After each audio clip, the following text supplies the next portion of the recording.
Where do you guys think the most stigma towards people in recovery and towards people who are in active use come from? The recovery community, right? So I wrote a letter today because I want to flip the script on the stigma like this event's about. And that's where we need to start, right here with us. Dear recovery community, I don't usually come to recovery events, not because I don't care, but because I often feel like I don't belong here. I don't share a lot of the mainstream beliefs about what recovery has to look like.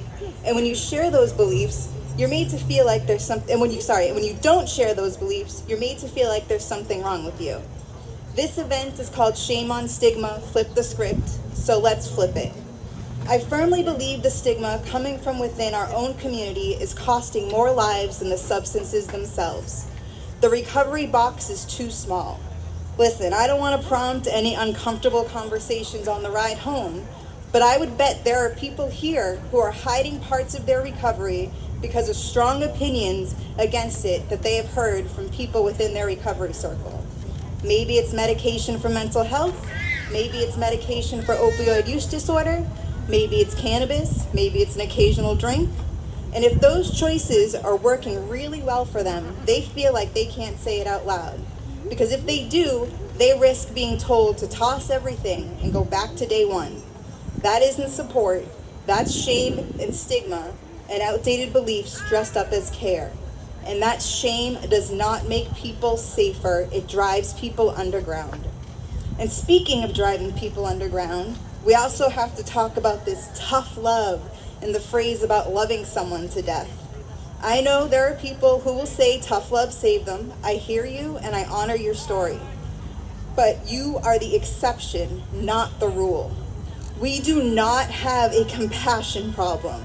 We are not finding that most people who are dying are surrounded by loved ones.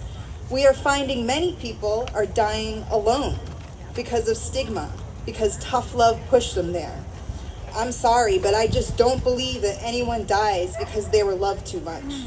But many people do die because they were cut off, abandoned, isolated.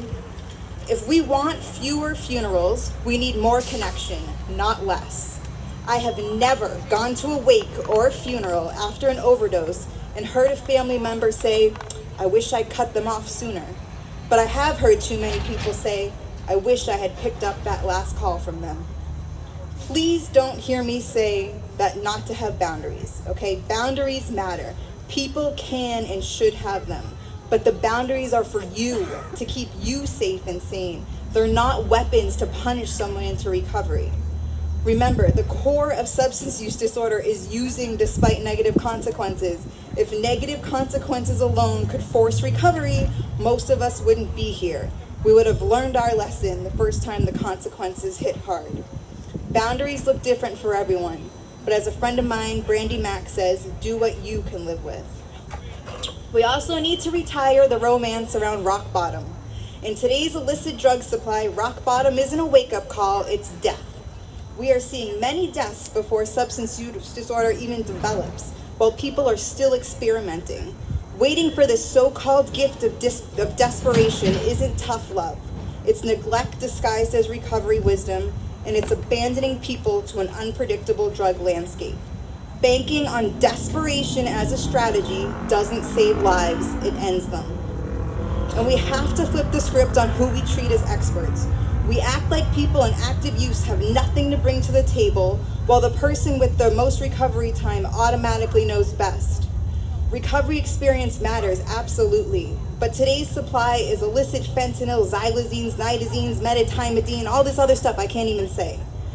I used OCs and real heroin, and towards the end illicit fent, but I did not have to survive what people are facing now. The people using right now are navigating the drug supply in real time. They are the experts on today's landscape. If we are serious about saving lives, we need to learn from them and center their knowledge with real power, not token seats. We need more panels about people who use drugs with actual people who are using the drugs. If you want to understand what's going on out there, ask the people who are actually experiencing it. There's another script to flip. The one that teaches people they have to surrender their will because they can't trust themselves.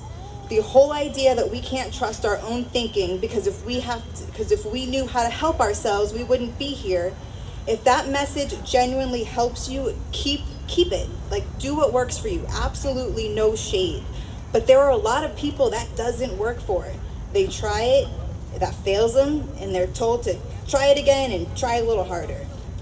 At some point, we have to stop blaming the person and start questioning the approach. Maybe it's time to help people build self-trust instead of stripping it away. Many people don't find freedom by being told they're powerless forever. They find it when they're treated like full humans with agency, tools, and choices. When they're allowed to experiment and be honest about what works. We love to quote the insanity line about doing the same thing over and over again, expecting different results. Let's keep that same energy when we keep sending people down the same recovery path that hasn't worked for them the past 8 times they tried it. If Let's Save Lives is going to be more than a slogan, we have to make it safe to tell the truth. We shame people for not being honest about using things like cannabis or medication in their recovery, but we rarely look at the recovery culture that made that honesty feel so unsafe. We have to widen our idea of what recovery looks like, so that if a path that keeps someone alive and moving forward is treated as the same respect as abstinence. If someone is safer this month than last month, more connected, more stable, that counts. Recovery shouldn't be measured just by clean time, chips, and keychains. It should be measured by whether people are alive and building lives that make sense to them. And to anyone here who's been told your way doesn't count, I see you and I am you. We are not broken. We are resourceful. And if what you are doing is keeping you here, it counts. You count. I'm proud of you for pushing on when the rules told you to start over. I'm proud of the quiet choices nobody claps for. Keep going, and if no one has told you lately, I'm proud of you. I want to belong to a recovery community big enough for all of us. One where compassion is the default, and where the door stays open even when we disagree. If shame on stigma means anything, it means the courage to change here within the recovery community first. The call is coming from inside the house. So recovery community, let's answer that call. Flip that script. Not someday, not after another funeral, now. Let's build a community where nobody feels they have to lie about their recovery to belong, and where every step forward counts.